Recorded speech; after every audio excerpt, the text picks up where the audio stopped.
नमस्कार, आप देख रहे हैं न्यूज वन हिंदुस्तान। इस वक्त की खबरों में मैं आपके साथ अजय तिवारी। उत्तराखंड के मुख्यमंत्री पुष्कर सिंह धामी ने बजट पर कांग्रेस की प्रतिक्रिया को लेकर कहा कि कांग्रेस काफी समय से निराशा का जीवन व्यतीत कर रही है, इसलिए उन्होंने कभी आशा के रूप में देखा ही नहीं। पूरा विश्व भारत की प्रगति को लेकर समय समय पर स्पष्ट कर रहा है, लेकिन कांग्रेस की निराशा उससे भी दूर नहीं हो रही है। होगी भी कैसे जब आम चुनाव में 100 सीटों पर भी नहीं पहुंच पाई, तो उनकी सोच हमेशा निराशा ही रहेगी। देखिए, जिनके मन में निराशा होगी उनको हर जगह निराशा दिखाई देगी। भारत आज दुनिया का सिरमौर भारत बन रहा है। भारत आज दुनिया को दिशा देने वाला भारत बन रहा है। पूरी दुनिया भारत का मान सम्मान कर रही है और कांग्रेस को निराशा इसलिए दिखाई देती है कि कांग्रेस निराशा में है। 543 में से 99 सीट जीतकर वो अपने आप को जो है पूरे विश्व विजयी जैसा घोषित कर रहे हैं, तो उनके लिए निराशा ही है। Bureau report, news one Hindustan, Dehradun.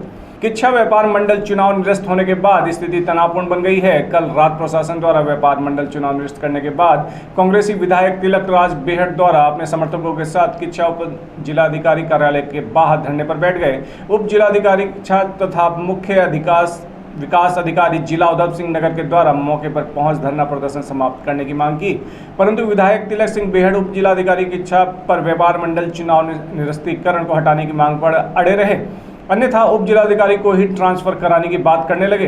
देखिए, व्यापार मंडल का चुनाव हो रहा था, उससे पहले से ही यहाँ का एसडीएम कुछ प्रभावशाली, जो अपने आप को प्रभावशाली कहते हैं तथाकथित, जो एसडीएम जिनके दबाव में काम कर रहा है, सारे लोग जानते हैं। मैं तो 2.5 साल से देख ही रहा हूँ और से विधायक बना हूँ।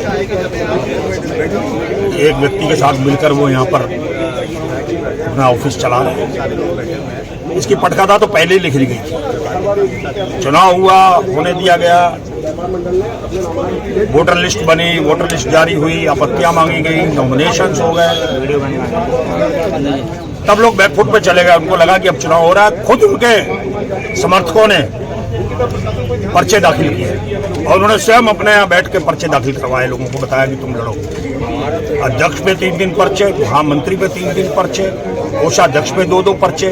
जब सब लोग लड़ रहे हैं चुनाव, सब लोग इंटरेस्टेड हैं लड़ने में, जब प्रक्रिया होगी, पर्चे हो गए, शांति भंग की बात तो प्रशासन का काम है ना। किसी को पर्ची नहीं मिली, वो तो वोटर लिस्ट बाहर मिल जाती है। अगर वोटर लिस्ट में नाम है तो बाहर बैठ के पर्ची मिल जाती है अंदर डालने के लिए। ये सारा एक षड्यंत्र बनाया गया। इसका सबसे जड़ जिसकी है वो यहाँ का एसडीएम है। मैं पहले से ही इस बात को कह रहा था, एसडीएम के अलावा इस काम को कोई नहीं कर सकता, क्योंकि उनको मालूम है कि उनके आला उनको यहाँ पर लेके आए थे, उनका वो कर्ज उतार रहे हैं। जिन्होंने उसको यहाँ नियुक्त कराया था उसका वो कर्ज उतारे। मैंने कितने कर्ज उतारेंगे? ऐसा ना हो कर्ज उतारते खुद ही ना कहीं लंबे चक्कर में पड़ जाए। अब तो 2 ही मांगे, चुनाव तत्काल प्रारंभ हो। अगर चुनाव प्रारंभ नहीं होता है उसके खिलाफ हम बैठे, प्रशासन हमको बताए आके।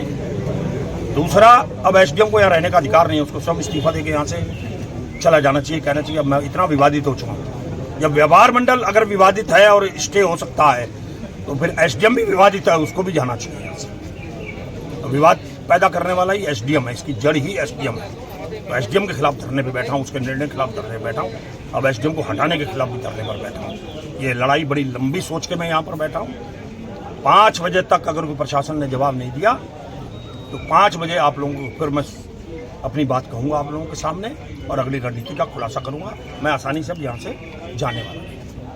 राजनीतिक मोड़ पर पहुंचा व्यापार मंडल चुनाव में आनंद फानंद में दूसरे व्यापारियों का पक्ष प्रशासन के साथ खड़ा हो गया, जिसमें पूर्व विधायक राजेश शुक्ला, व्यापार मंडल के निवर्तमान पदाधिकारियों जिसमें व्यापार मंडल अध्यक्ष राजकुमार बजाज, महामंत्री विजय अरोड़ा सिंह के साथ सैकड़ों व्यापारियों को साथ लेकर तहसील परिसर पहुंच गए तथा प्रशासन के पक्ष में धरने पर बैठ गए।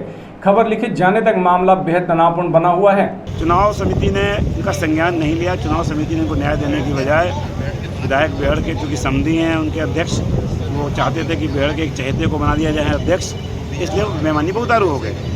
उससे दुखी होकर व्यापारियों ने शिकायत की प्रशासन को। प्रशासन ने इसमें जांच की और जांच करने के बाद जो रजिस्ट्रार उप निबंधक होते हैं इसके सोसाइटीज़ और चिट फंड्स के, उन्होंने स्पष्ट रूप से निर्देश दिया एसडीएम को कि चुनाव विधि सम्मत नहीं हो रहे हैं जब तक वेद प्राधिकारी द्वारा विधि सम्मत चुनाव की प्रक्रिया शुरू नहीं होती तब तक चुनाव को रोका जाए।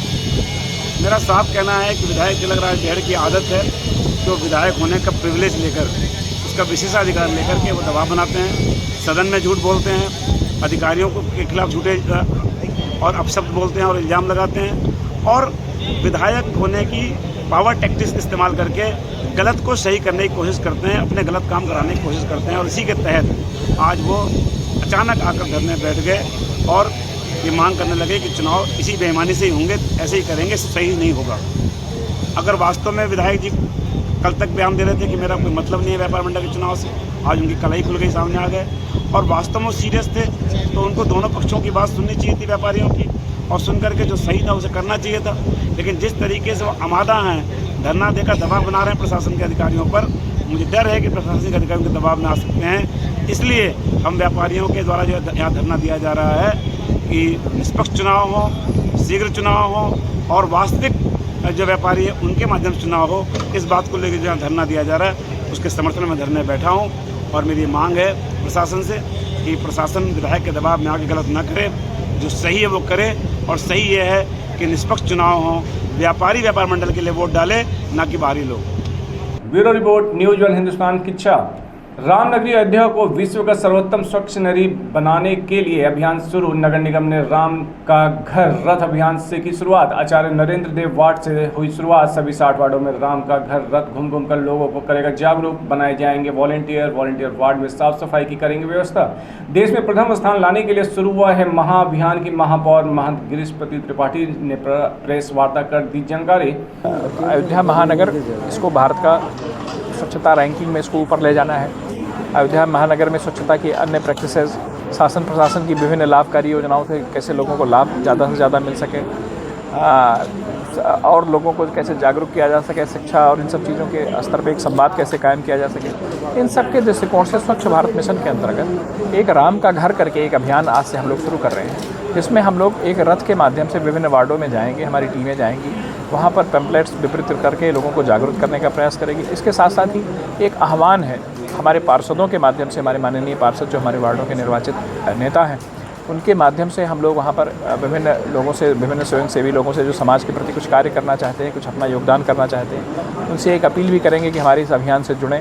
और फिर हम लोग उनको एक ट्रेंड करके और एक हमारी जो नगर स्वच्छता समितियाँ हैं, जो वार्डों में हमारी स्वच्छता समितियाँ सक्रिय हैं, उनके माध्यम से हम लोग उन वार्डों में और भी कार्य करेंगे।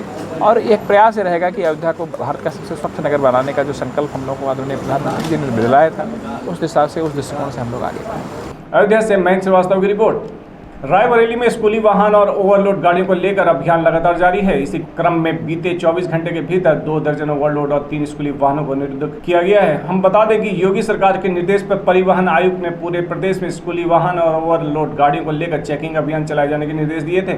बीती 12 जुलाई से जारी इस विशेष अभियान के तहत आरटीओ प्रवर्तन मनोज सिंह के नेतृत्व में जिले भर के अंदर सघन चेकिंग अभियान जारी है। इसी क्रम में बीते 24 घंटे के भीतर 3 स्कूली वाहन समेत लगभग 2 दर्जन वाहनों के खिलाफ कार्रवाई हुई है।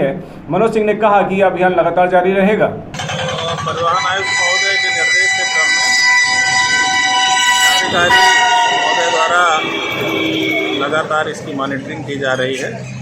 स्कूल गाड़ियों और ओवरलोड वाहनों पर विशेष रूप से कार्रवाई की जा रही है। उसी के क्रम में कल रात में 4 ओवरलोड गाड़ियां ऊंचाहार थाने में निरुद्ध की गई थी। आज सुबह लालगंज में 2 गाड़ियां निरुद्ध की गई।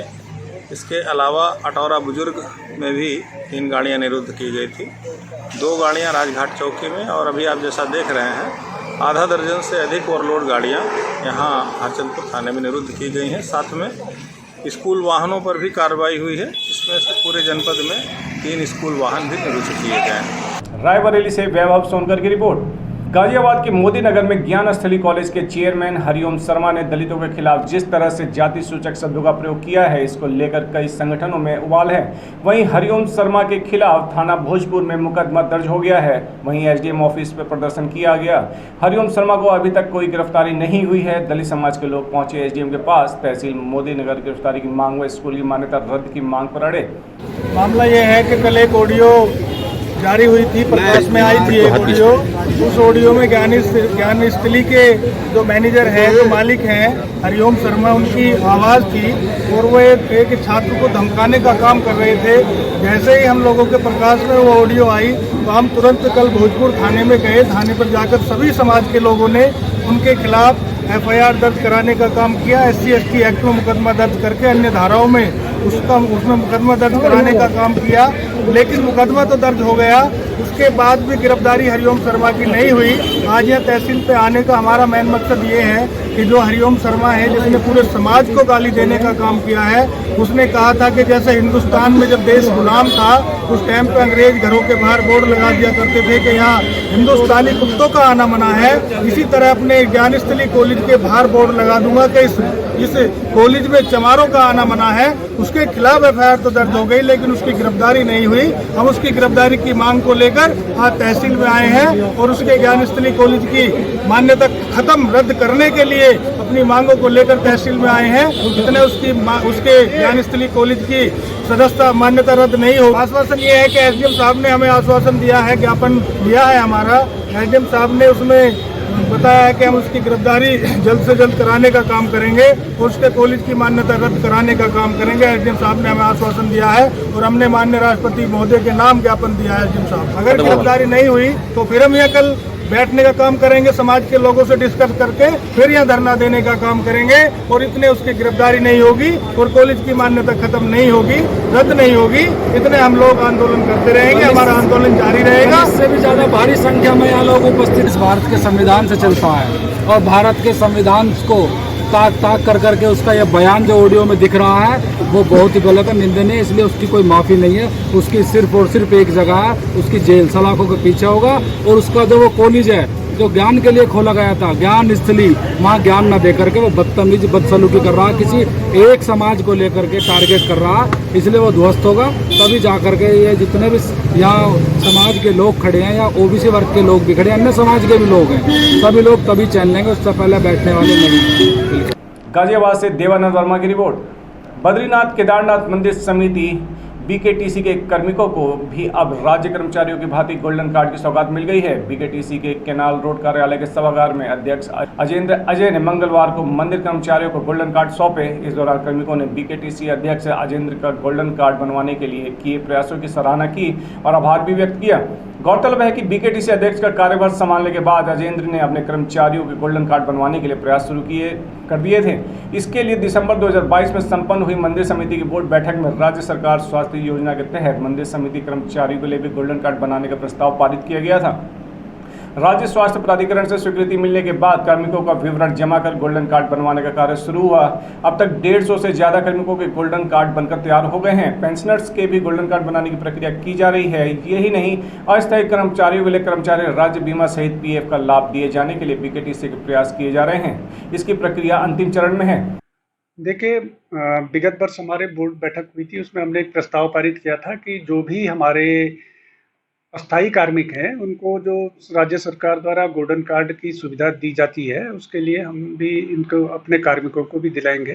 तो इसके लिए हमने प्रस्ताव पारित करके राज्य स्वास्थ्य प्राधिकरण को और उस संदर्भ में पत्राचार किया था और राज्य स्वास्थ्य प्राधिकरण ने उसमें स्वीकृति हमको प्रदान की और उस तत्पश्चात जो हमारे अस्थायी कार्मिक हैं और पेंशनर्स हैं उनके गोल्डन कार्ड बना लिए गए हैं और आज उनका एक कार्यक्रम में हमने हम जिन कार्मिकों के गोल्डन कार्ड बने थे उनको कार्ड वितरित किए हैं।